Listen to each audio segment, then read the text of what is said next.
Here on Democracy Now!, democracynow.org, I'm Amy Goodman, as we go to Texas, where Mexican journalist Emilio Gutiérrez Soto and his son Oscar have been released from ICE detention after being jailed for 7 months. Gutiérrez Soto first sought asylum in the United States in 2008 after receiving death threats for reporting on alleged corruption in the Mexican military. He was detained in December, only weeks after he criticized U.S. asylum policy during a speech at the National Press Club. The federal judge who ordered his release questioned whether the Trump administration's detention of Emilio Gutiérrez Soto and his son Oscar violated his First Amendment rights. Well, on Wednesday, I spoke with Emilio Gutiérrez Soto in El Paso, Texas, and began by asking him how it feels to be free. Oh, gracias por la invitación. Well, thank you for this invitation. Un tanto extraño. It's a little weird, having been 7 months and some days at the ICE concentration camp. Nos sentimos un tanto extraños. We feel a bit unusual. Dentro de ese campo de The way of life in that concentration camp son sumamente duras. Is extremely harsh. What the immigration authorities seek is to finish you off psychologically, and we're trying to resume our lives in liberty, in semi-liberty practically, because we continue to be supervised by the immigration authority, in this case, internal security through ICE. And can you describe the conditions that you were held in? Were you held together with Oscar, your son? Yes. My son and I, since we entered the concentration camp, we were always together in the same facilities. The conditions in that place are truly denigrating.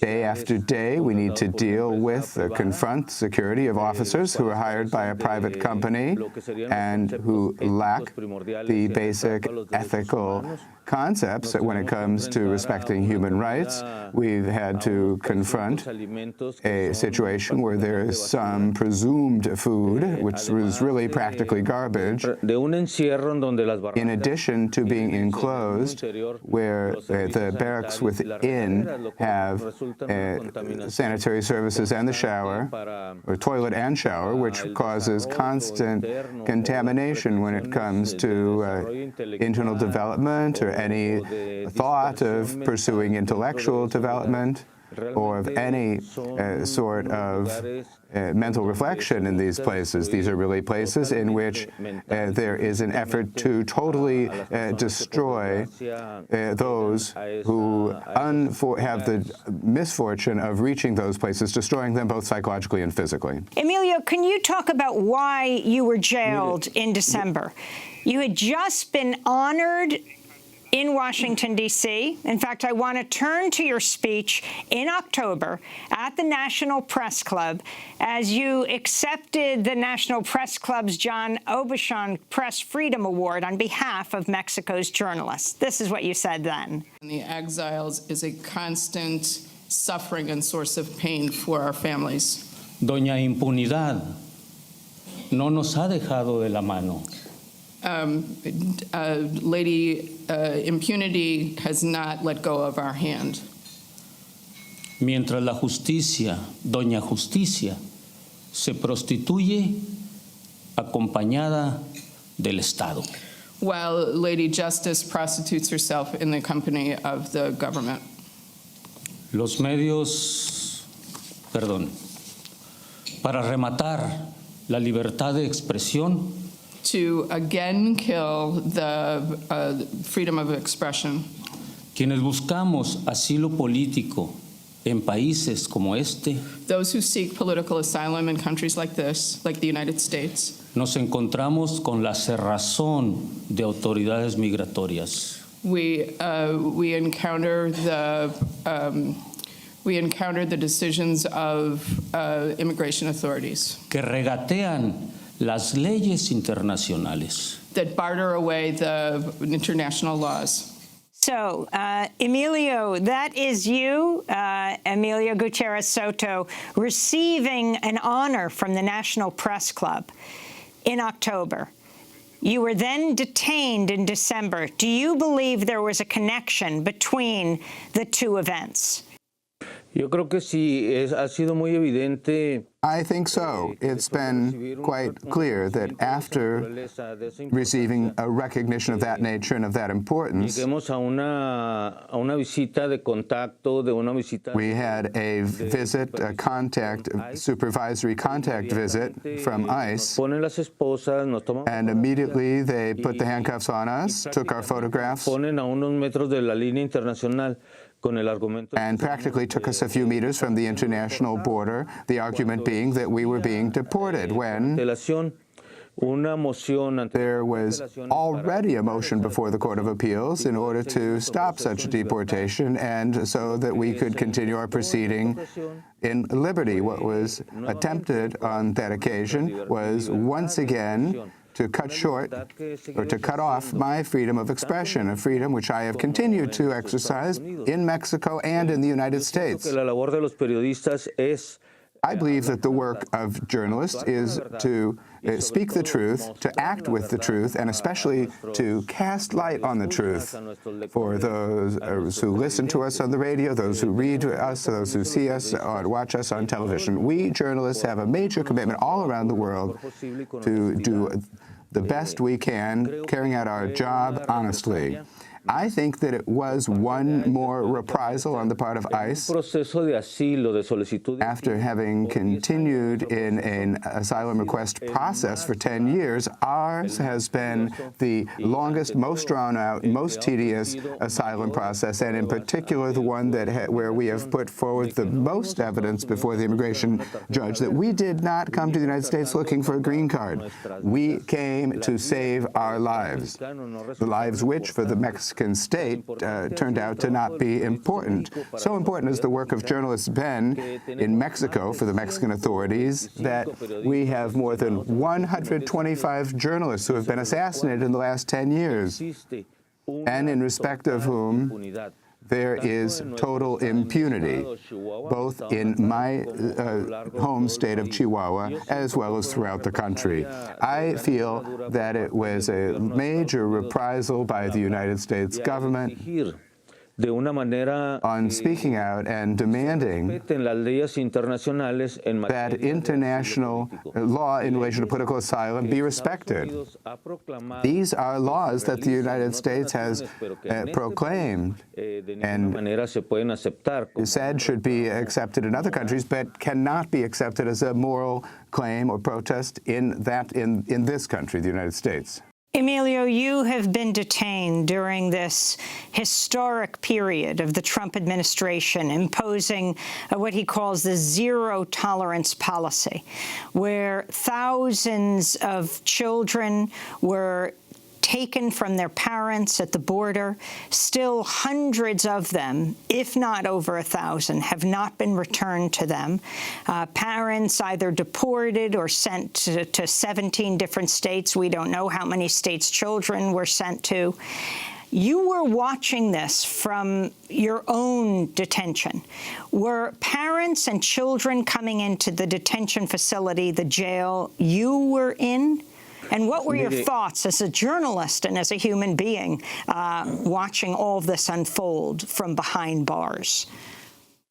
Mire, es algo que particularmente me sensibiliza mucho. Well, it's something that I feel extremely sensitive about. 10 years ago, my son and I came into this country, and the first, I found myself before an immigration officer when they asked us what did we have with us, and I said we had fear. After having been in a freezer room all day long, under conditions of below freezing, my son and I were transferred to a prison in Canutillo, and I was transferred to the prison in El Paso, Texas. We were separated, my son and I. Mi hijo, un adolescente. My son, at the time, an adolescent. Cuando hemos estado encerrados, mi hijo y yo. Today, when my son and I were locked up all this time, I've been able to see how my son survived the pain of seeing how his father was separated. The only moral support that he had in his incipient life. We have now once again shared the intense pain that affects thousands of families that have been separated by a stupid policy, a criminal policy that is being used against families. All they are seeking is just a grain of justice, the justice that is denied in our countries because of the predatory policies that begin in this country. It's a total aberration that the United States, a Christian country, that its authorities have no idea whatsoever of what Christianity is, of what it means to love your fellow human beings. The separation of families is an aberration. We and my son, we experienced that wrenching experience during a 7-month period in 2008. So, Emilio, now you are free, and you have been offered a Knight-Wallace Fellowship at the University of Michigan. Are you able to go to Michigan from Texas? Will you be able to go to school? And is your son going with you? We are hoping that the immigration authorities. Somos una familia, mi hijo y yo. Well, my son and myself, we are a family, and we have every intention to get to Michigan. We hope that in coming days, the immigration authorities, particularly ICE, will return to us our Social Security cards and the other documents that they confiscated from us, that they did not give us a week ago. And we hope that with that, we'll be able to travel to Michigan and take advantage of this life opportunity and take advantage of this educational opportunity.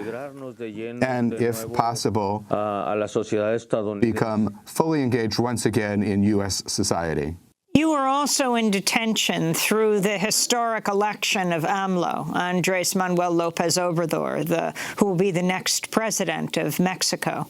Soon after he was elected, the head of Homeland Security, Kristen Nielsen, the Secretary of State, Pompeo, the senior advisor to Trump, his son-in-law, Jared Kushner, all went down to meet with the president-elect, with AMLO.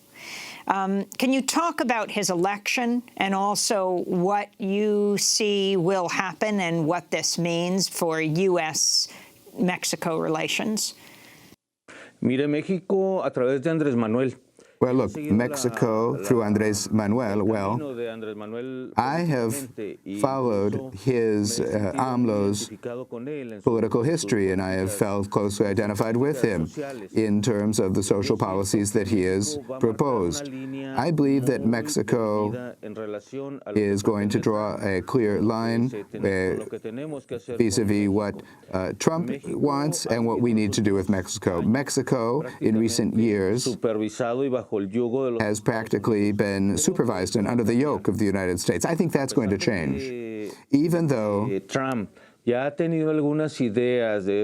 has had some ideas in those approaches to López Obrador, I feel that López Obrador, because of the social support that he has had through the ballot box, is going to be obligated to follow through with the country in respect of things which have been denied to us. I'm speaking specifically of social justice. There is a tremendous debt in terms of security. There's a huge debt in terms of health, education, and I think we're going to begin there. And among other very important things, our energy resources, which have been practically given away to countries like the United States and Canada through the North American Free Trade Agreement. We Mexicans need to reclaim our oil, our electricity, our hydrological resources, and especially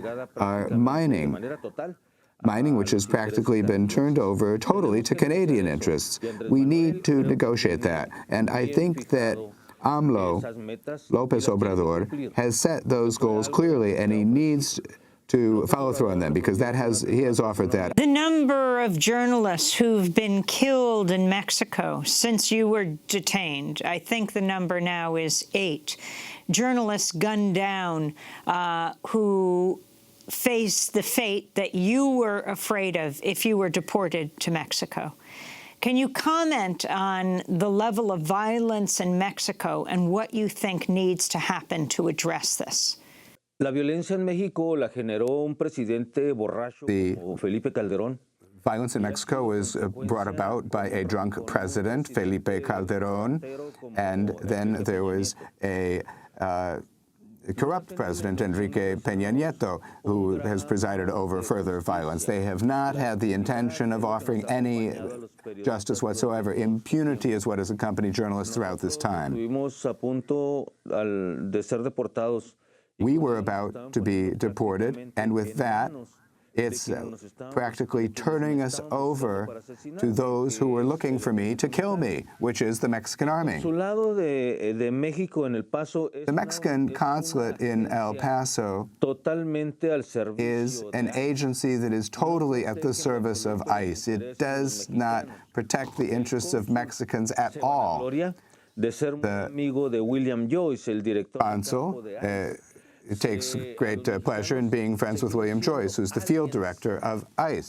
We Mexicans continue being aliens for those who are in charge of the consulate. And the consulate obviously works with the immigration services of Mexico and the customs services of Mexico, which are mostly in the hands of military officers. We were about to be put in the hands of our executioners with the nod of the consulate.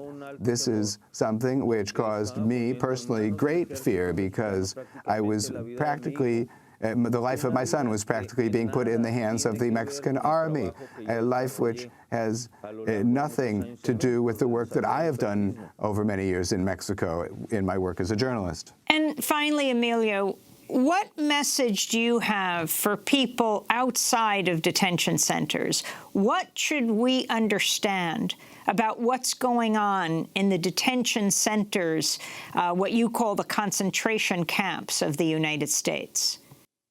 Creo que tenemos que sensibilizarnos. I believe that we need to become more aware and to implement Christian values above all else, which have been at the foundation of the laws, regulations, and conduct of this nation. We have such a moral commitment on our part, particularly my son and myself, to raise awareness and foster greater solidarity among human beings as a way of strengthening our peoples, our education, and our social conduct. We have a lot of work to do still with churches, with students, with all of society in general. We have that commitment, and we intend to do so with whoever wishes to listen to this voice that speaks out as a form of free expression. Award-winning Mexican journalist Emilio Gutiérrez Soto. He's just been released from ICE detention with his son after being jailed for 7 months, released on court order. He's been awarded a Knight-Wallace Fellowship at the University of Michigan and plans to move to Ann Arbor next month with his son. He can only go if ICE returns his documents. When we come back, we go to North Dakota, where the body of Native American mother of 5, Olivia Lone Bear, has been found in the bottom of a lake near her home after a 9-month search.